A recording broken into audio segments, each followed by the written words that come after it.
না খেয়ে মরছে ভারতের কৃষকরা। ভারতের কৃষকরা তারা পেঁয়াজ, আলু এগুলো চাষ করে। আর এই চাষ করার কারণে তারা বড় একটা অঙ্কের টাকা পায়।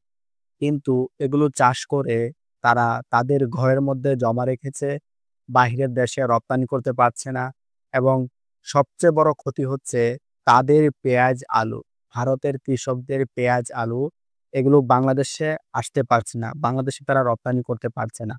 আর এই কারণে তাদের ব্যবসায় অনেকটাই লস হচ্ছে এবং তারা ইতিমধ্যে টাকার অভাবে না খেয়ে মরছে। এমন নিউজ কিন্তু সামাজিক যোগাযোগ মাধ্যমেও এসেছে। তো ভারতের কৃষকদের মাথায় হাত। ভারতের কৃষকরা আর যদি এভাবে চলতে থাকে, তাদের পেঁয়াজ, আলু যদি বিভিন্ন দেশে অর্থাৎ বিশেষ করে বাংলাদেশে যদি রপ্তানি না হয়, তাহলে তারা যদি রপ্তানি বাংলাদেশে না করতে পারে, তাহলে ভারতের কৃষকরা না খেয়ে মরবে। এটা কিন্তু নিশ্চিত। তো সেজন্য বাংলাদেশের সাথে ভারতের যে সম্পর্ক, সেটা যদি আরো খারাপ হতে থাকে, তাহলে ভারতের জন্যই লস হবে। তো উচিত হচ্ছে ভারতের কৃষকদের এ সমস্ত কৃষিকাজ অর্থাৎ পেঁয়াজ, আলু এগুলো বেশি, বেশি বাংলাদেশে রপ্তানি করা।